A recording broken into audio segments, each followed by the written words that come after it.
Para vocês entenderem melhor, deixa eu contar uma experiência para vocês aqui. Deixa eu só contar uma experiência para vocês aqui. Quando eu aprendi essa matéria, como é que foi feito? Quando eu fiz esse curso, quando eu estava ainda fazendo isso lá no meu mestrado, o professor deu uma tabela com... Só um minutinho, por favor.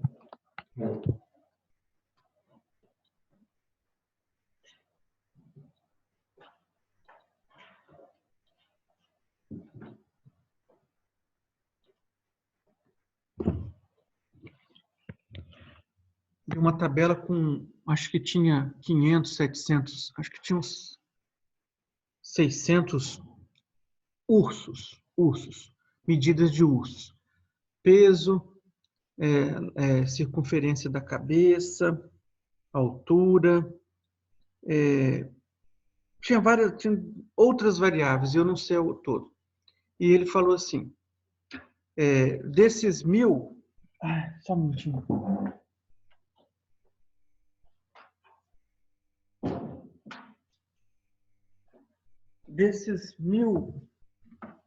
Desses 600 mil, acho que era 1000 ursos, não me lembro.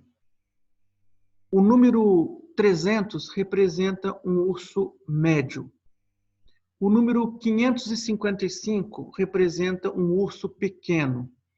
O número 113 representa um urso grande. Dado isso, classificar em 3 grupos. Os grupos de ursos que são pequenos, médios e grandes. Então, esses 1000 ursos seriam esses pontinhos pretos aqui. 1000 pontinhos pretos, 1000 ursos. E eu teria, ao invés de 5 quadradinhos aqui, eu teria 3 quadradinhos. Um para o pequeno, um para o médio e um para o grande. E eu formaria, então, 3 grupos aqui, ao redor deles. Aqui. Um grupo para os ursos pequenos, um grupo para os ursos grandes e um grupo para os ursos médios. Recentemente, trabalhei com um colega, nós fizemos isso para outra coisa. Aí, bom, classificados os ursos, o que ele fazia? Ele deu outros 500 ursos e pediu, com base naquele grupo, como é que eu classificaria esses 500 ursos? Pequeno, médio e grande. Então, vocês vão ver que ele vai dar um resultado para mim aqui, em que área eu tenho um grupo, que área eu tenho outro grupo, qual outra área eu tenho outro grupo. Então, eu olhava esses ursos novos que chegavam e discriminava. Esse está aqui, esse está ali, esse está aqui. Recentemente, a gente fez um trabalho, não é recente ainda, né? Faz algum tempinho, em que, para avaliar a qualidade de soldas de componentes de placas eletrônicas, e com diversos parâmetros. O que aconteceu? O colega trouxe um banco de dados onde ele tinha tantas soldas e ele podia dizer assim, essa solda ela é boa, essa solda aqui é ruim, perde a peça, essa solda aqui é boa, dá retrabalho. E ele trouxe, então, a gente formou o cluster em torno delas, com as observações que ele tinha, e falamos assim, depois, por final, a gente tinha uma solda boa. Para ser boa, ela tem que ter essas variáveis em torno desses limites. Para essa solda ser considerada ruim, ela tem que ter as variáveis em torno desse limite. E para essa aqui permitir retrabalho, em torno desse limite. Tinha um pouco mais de grupos aí no nosso trabalho, mas basicamente era assim. Era assim que funcionava a nossa... Nós usamos esse cluster, essa técnica para fazer isso. É para isso que ela tem uma grande aplicação. Tá? Então, vamos ver aqui. Aqui eu mostrei um exemplo, né? Olha, essa quantidade de pontos, se você fosse tentar fazer de forma hierárquica, olha só como é que ia ficar. Você está achando que é só isso que você está vendo, mas não é não. Se a gente fosse dar um zoom nisso aqui, um zoom nessa linha mais escura que aparece aqui na base, você ia ver que tinha uma porção de raminhos assim aqui, ó. Então não ajuda muito, né? Então o que a gente tem, nesse caso, a melhor opção é rodar o caso, é rodar esses métodos não hierárquicos aqui. É a melhor maneira. Então, o que ele vai fazer? Você vai criar, ele vai desenvolver uma função chamada função custo, que é aquela que maximiza a homogeneidade dos elementos dentro do cluster e maximiza a heterogeneidade entre cada um dos grupos, entre o rosa e o vermelho, o rosa e o verde, verde, azul, verde, vermelho, e por aí vai. Ok? Então, esse é Aqui tem a passagem de como é que ele faz isso. Eu acabei de contar aqui, né? A gente tem... Esse é o algoritmo que a gente usa. Ele cria uma função objetivo ou função custo, que tem a ver com a homogeneidade de cada elemento dentro de um cluster e tem a ver com a heterogeneidade entre cada cluster. Então, ele vai minimizando, maximizando a homogeneidade, que significa minimizar a variância interna, e vai maximizar, vai minimizar a homogeneidade entre clusters, ou maximizar a heterogeneidade, né? Vai fazer isso aí. Ou maximizar a variância entre os grupos. É claro que, como todo mundo já viu, esse desenho aqui é muito bom, que tem sempre aqui uma região de fronteira entre os grupos. Então, se você olhar nessa tabelinha aqui, essa figurinha aqui, você vai ver que tem regiões aqui que você não tem dúvida aonde que tal observação pertence a essa região. Mas aqui na fronteira, por exemplo, onde está esse verdinho aqui, você não sabe se ele é verde mesmo ou se ele é o rosinha. Matematicamente ele ficou ali, ficou bem. Mas tem que ter uma avaliação nossa, uma avaliação qualitativo, e a gente tem que deixar meio assim em suspenso esses pontos aqui, porque eles podem estar de um lado, podem estar do outro. Então eles têm que ser analisados assim, isoladamente. Isso pode acontecer. Aqui também acontece a mesma coisa, aqui acontece a mesma coisa. Então os pontos que estão na fronteira podem, na verdade, podem ter sido alocados numa ou noutra região, mas pode haver um erro. E isso o algoritmo não consegue prever. Pode ser que ele ficaria melhor no outro campo do que nesse. Vai exigir a nossa interação nesses pontos de fronteira. É um problema do algoritmo. Bom, tudo isso que nós falamos está escrito aqui, está nessas linhas aqui, e aqui nós temos uma maneira da gente fazer isso, no Minitab. A gente inicialmente já sabe, pelo que a gente resolveu no exercício anterior e pelo que a gente já havia plotado lá no começo desse tópico, que aquele grupo de lojas que a gente trouxe para poder fazer o nosso cálculo aqui, ó, elas formam 3 grupos. A gente já tinha visto isso. Então, para eu poder fazer o clustering dela, eu fiz o hierárquico lá agora há pouco. Mas se eu fosse fazer o caminhos dele aqui, o não hierárquico, o algoritmo caminhos, eu ia fazer o quê? Eu ia ter que informar quantos grupos eu queria e quem ia ser semente para cada grupo. Então, olha só, eu fiz isso, ó. Só que aqui, ó, eu tinha o inicial ali, tá certo? Ó, as variáveis iniciais. E aqui eu coloquei um número da semente aqui, ó. Então eu coloquei, ó, o cluster 1 vai ter como semente a ferramenta gerais. Aqui é 0, não entra. Esse 0 porque eu tenho que pôr um número aí. Numerar aqueles que eu acho que são as sementes para mim. Então, o segundo cluster está no Bretas Supermercados.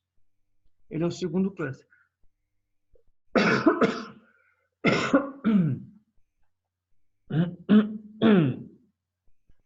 Desculpa aí, pessoal.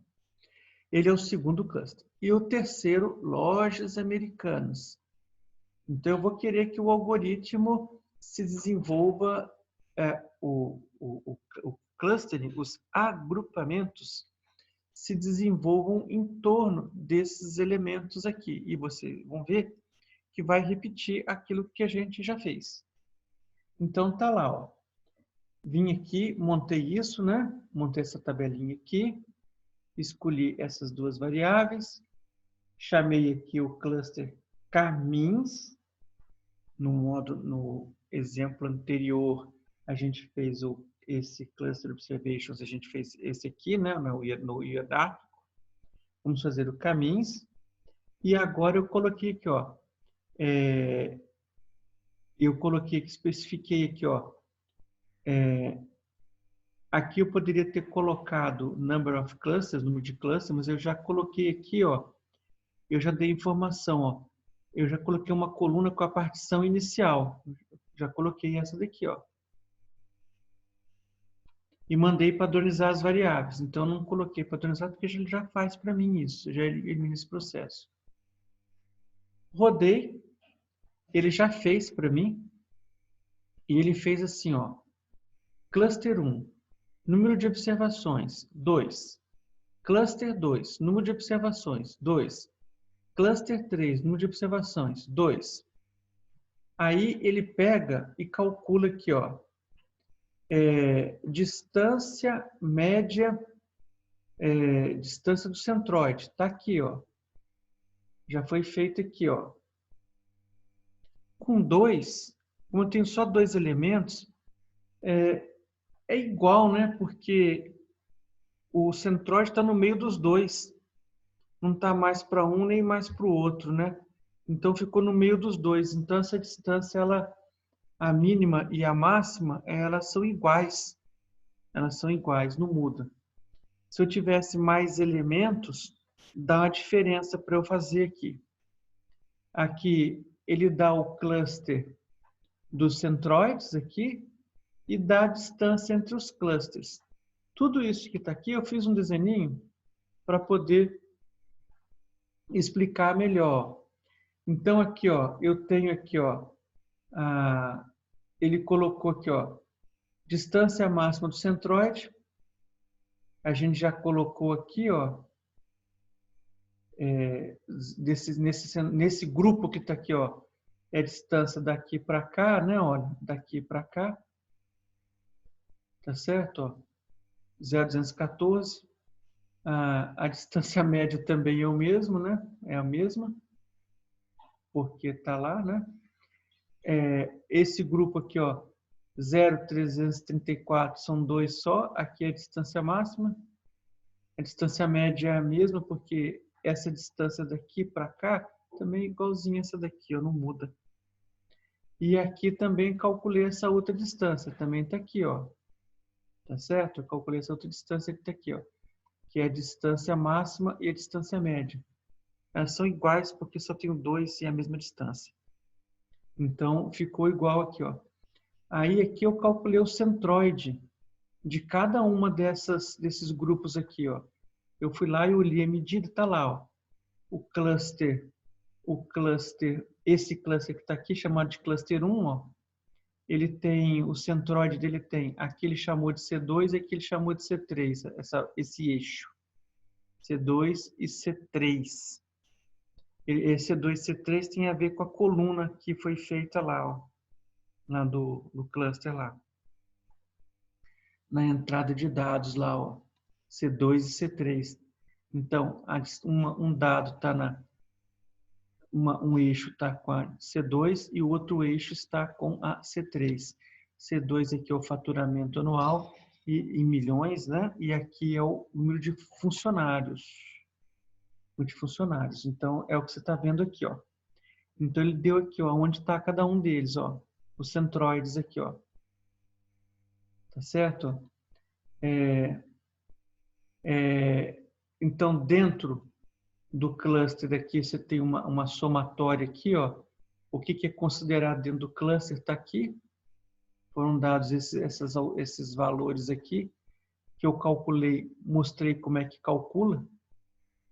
Eu mostrei como é que calcula. Se eu tivesse outras aqui, eu teria feito mais elementos aqui, eu teria que ter feito com mais elementos. Então, aqui eu ilustrei tudo o que foi calculado lá, o resultado desse cluster aqui, ó. Perguntas? Perguntas? Professor, Eu. uma pergunta. Existe um cálculo para você avaliar não, quantificar o número de cluster que você pode utilizar? Tem. Não tem nada definitivo, mas tem algumas Certo. coisas que você pode... Vou mostrar no próximo slide aqui algum Beleza. comentário sobre isso aí. O que eu quero mostrar para vocês é o seguinte. Quando entrar um terceiro elemento aqui que vocês não conhecem, vocês podem fazer a discriminação desse elemento ou a categorização desse elemento em desses 3 blocos aqui, olha, calculando colocando esse elemento. Claro que tem que fazer uma continha, né? Não dá para fazer direto, tem que talvez fazer um programinha, uma planilhinha para calcular isso. Para você ver aqui aonde foi considerado, como é que você considera esse elemento parte desse cluster aqui. Você vai ter que estabelecer alguns critérios para isso aqui. Ele vai entrar, você vai calcular essa distância aqui dele para um outro, para você fazer aonde, estando... Com 2 é muito pouco, mas ele teria que estar, a distância dele, colocando aqui, ele teria que estar aqui dentro dessas somas que você vai fazer. Você precisa definir isso. Você vai precisar definir isso aí.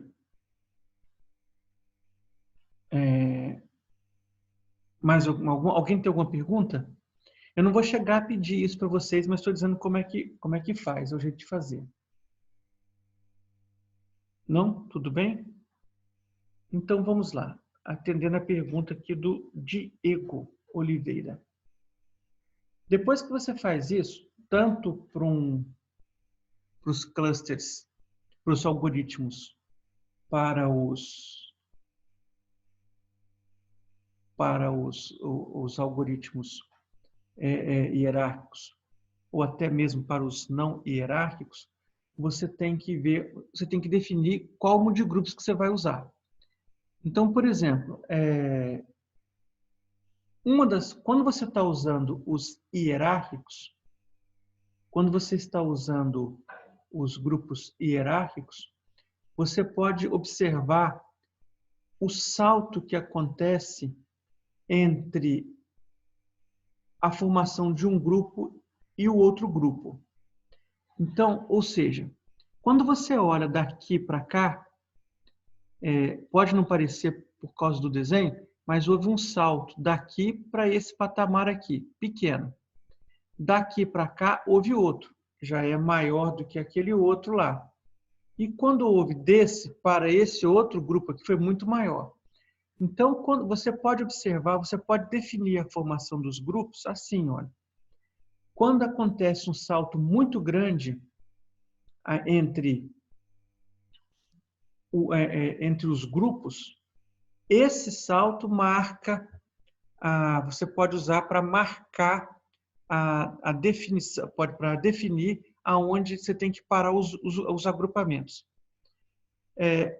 Eu não tenho isso aqui, mas esse ano eu desenvolvi um jeito de fazer isso, que eu vou colocando entre uma etapa e outra do processo, eu vou calculando a distância daqui para cá, e vou colocando. Ou a distância ou o nível de similaridade. Eu faço aqui, ó. Essa plataforma tem um valor, diminuo 10. e vou colocando. Essa diminuo dessa, tem um valor. Essa diminuo dessa, tem outro valor.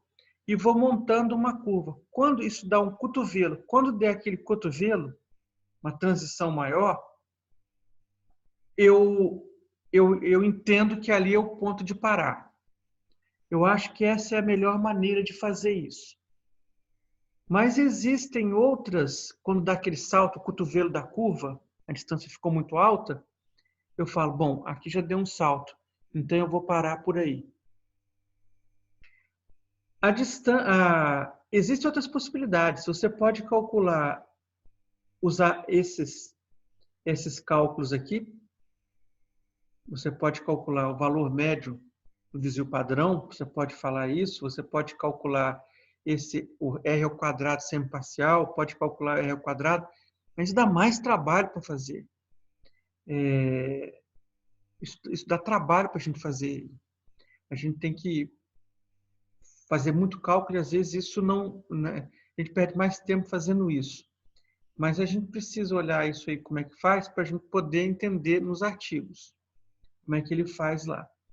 Então, eu sugiro fazer assim, nesse aqui, e usar isso aqui tal, e usar isso aqui, quando você usar o método, esse método do Camis. Eu acho que aí é melhor.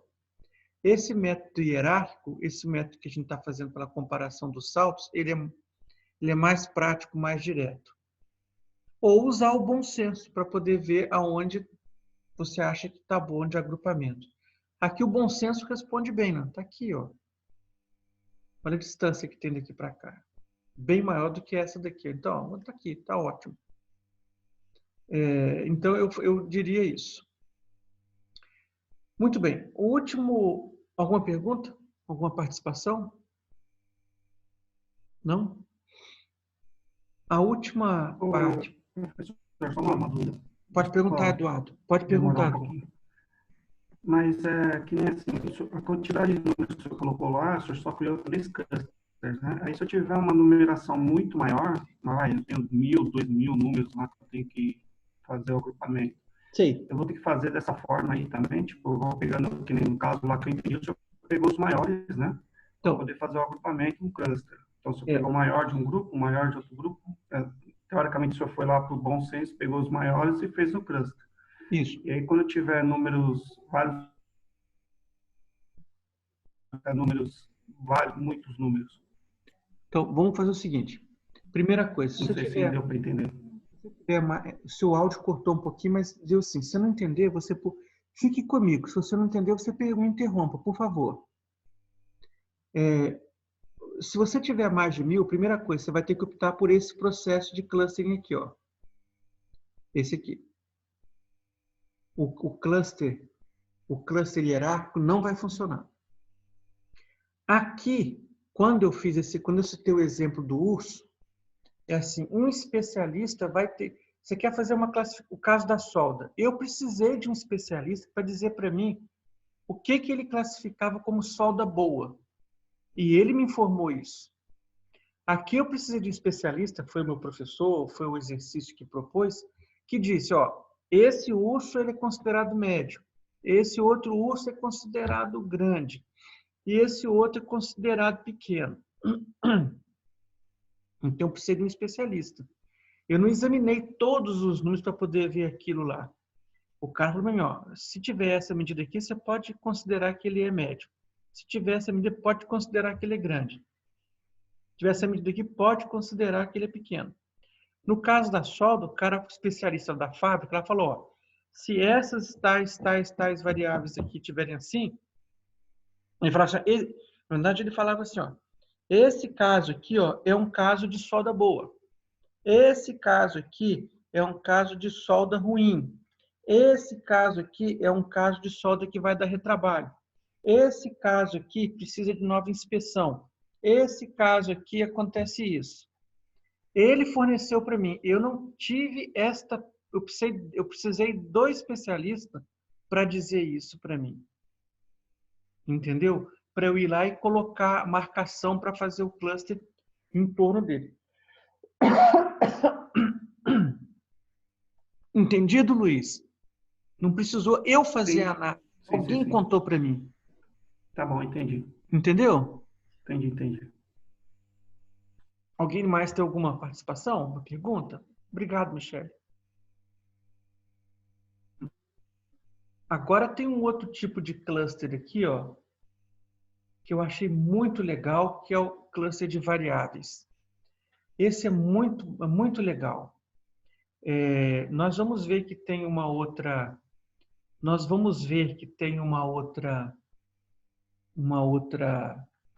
técnica chamada análise fatorial, deverá ser a próxima que nós vamos estudar, que nos permite fazer a mesma coisa, só que ela é mais elaborada, mais sofisticada.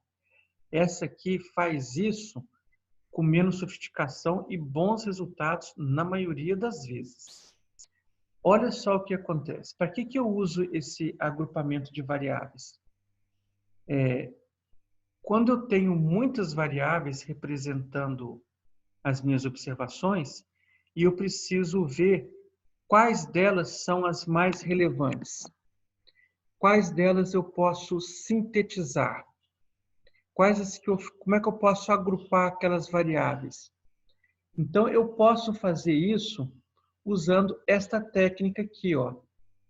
Eu posso fazer o agrupamento com das variáveis. Deixa eu mostrar para vocês o exemplo aqui e vocês vão ver o que acontece aqui, ó. Deixa eu só mostrar esse exemplo para vocês aqui. É melhor do que a gente... Vocês vão entender. Eu tenho um problema aqui, que é assim, isso é um trabalho que eu fiz. Eu fiz um questionário, uma pesquisa, e nessa pesquisa eu coloquei lá, eu pedi para os respondentes, eu identifiquei, na verdade, aqui vocês têm 18 variáveis. Esse trabalho ele visava identificar do ponto de vista das empresas que sofriam auditoria, do ponto de vista delas, o que elas achavam, quais as variáveis que elas achavam mais importante para a eficácia da auditoria. Esse trabalho foi interessante. Nós fizemos uma vez do ponto de vista do auditor e depois nós fizemos uma outra vez do ponto de vista do auditado. Isso que vocês estão vendo do ponto de vista do auditado, da empresa que sofreu auditoria. Então, primeiro nós fizemos uma pesquisa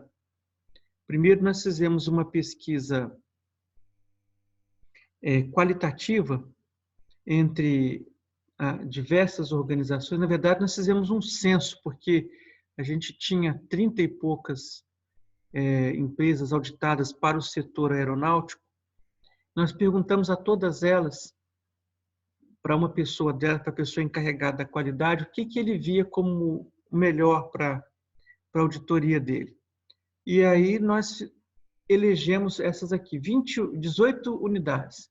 Por exemplo, competência técnica do auditor, atributos pessoais do auditor, apresentação das constatações e conclusões da auditoria, análise prévia do SG, do Sistema de Gestão da Qualidade da Organização, por parte do auditor, claro, comunicação durante a auditoria, proatividade do auditado, comprometimento da alta direção, facilitação da interação do auditor com o nível operacional da empresa. Então, foram 18 variáveis. Não vou ler todas aqui, mas 18. A gente quer ver o seguinte, a gente quer agrupar essas variáveis aqui. A gente queria agrupar, fazer alguns grupos. E como é que a gente fez isso? A gente colocou e pediu para a gente depois que compilou essa relação, mandou para cada auditor, para cada empresa, e pediu para que eles colocassem um número de 1 a 10 em relação à importância que eles davam para cada uma dessas variáveis. Na verdade, a gente pediu para colocar foi diferente, foi para colocar do mais importante para o menos importante aqui. Na verdade, a gente pediu para classificar. Na verdade, era colocar assim, 18, ordenar. Pedimos para que cada um ordenasse por importância. Quem era a primeira, quem era a segunda e assim por diante. Foi o que a gente fez aqui. Então, ficou assim, ó. Então, por exemplo, para mim o mais importante aqui, o mais importante aqui, ele recebia o número 1, e o menos importante recebia o número 18. Então, vocês verifiquem aqui o seguinte, o que acontece? A variável 1, ela foi avaliada por 23 organizações. Dessas 23 organizações, elas fizeram assim, ó, para a organização número 1, a variável 1, ela é a segunda mais importante. Para P, ela é a primeira mais importante. Para a empresa K, ela é a 11ª mais importante. Para a empresa I, ela é a 13ª mais importante. E fizemos isso para todas as variáveis. E aqui a opinião das pessoas, das organizações.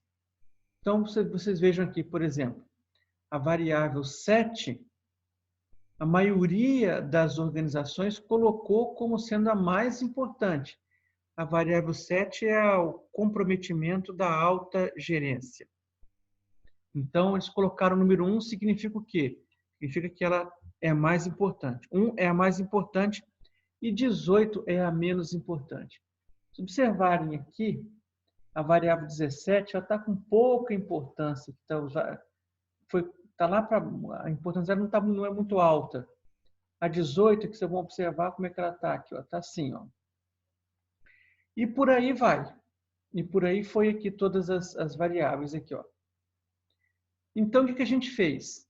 Eu coloquei lá assim, no Minitab. Então, o que eu quis fazer? Eu quis ver quais os grupos que formavam. Quais os grupos que formavam. Coloquei lá, rodei como o cluster de variável. Aqui tem todas as possibilidades aqui. As matrizes aqui, tem tudo que a gente já fez nos outros. Né? E aqui formaram esses grupos aqui. Ó. Aqui eu mostrei que a semelhança que aqui nesse trabalho, eu tinha o dendrograma pela distância e daqui para cá eu mostrei o dendrograma pela similaridade. Aí o que foi que eu fiz? Ilustrei isso aqui, essa continha não foi eu que fiz, foi o programa que fez. O Minitab que fez. A única coisa que eu fiz aqui, como eu tirei isso de um artigo que eu escrevi, eu só ilustrei a formulinha que o Minitab usou para transformar distância em similaridade. Foi essa formulinha aqui, ó. Então, só para mostrar aqui o que ele fez. Então, olha só. Aí depois, como é que o Minitab, uma coisa que a gente, quando faz essa proximidade aqui, essa distância aqui, olha, como é que essa matriz de distância é feita? Não é uma distância euclidiana, não é nada disso. O Minitab ele monta uma tabela de correlação entre as variáveis para fazer aquela distância lá. Ó. E aí eu fiz o quê? Montei aqui, apresentei essa tabela de correlação. Eu não precisei fazer isso, fiz só para ilustrar, porque isso é feito internamente ao Minitab, quando ele roda. E daí aconteceu esse grupo aqui para mim. E eu, então, formei grupos. Eu formei grupos aqui, ó. E eu escolhi a distância, eu devia ter optado por similaridade, para dizer o que é mais similar ou menos similar. Quando eu fiz isso, olha o que aconteceu. Eu vi aqui, olha, que formou um grupinho entre a variável 1 e a variável 2. A variável 1, competência técnica do auditor. Variável 2, atributos pessoais do auditor. Então, olha só, eu observando aqui, eu falei, poxa, de fato, essas duas variáveis praticamente é a mesma coisa. Então, o que eu vou fazer? Eu vou, ao invés de usar as duas, eu vou usar uma só que represente bem as duas. E depois eu vou mostrar o nome que dei para elas. Então, por quê? Porque acontece o seguinte, elas não contribuem, elas só contribuem de forma igual para o problema. Não está funcionando, não adianta colocar essas duas aqui, porque não trazem informações diferentes. Basta uma delas. As duas não explicam melhor o problema. Depois eu olhei aqui, ó, 9 e 10. Eu tive minhas razões e atribuí como aqui sendo a linha de semelhança que eu adotei.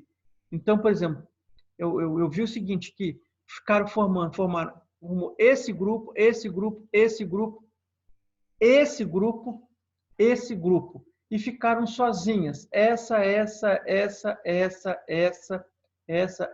e essa variável. Essas variáveis. Vai cair, professor. Vai cair? Então vamos derrubar e voltamos agora em seguida para concluir.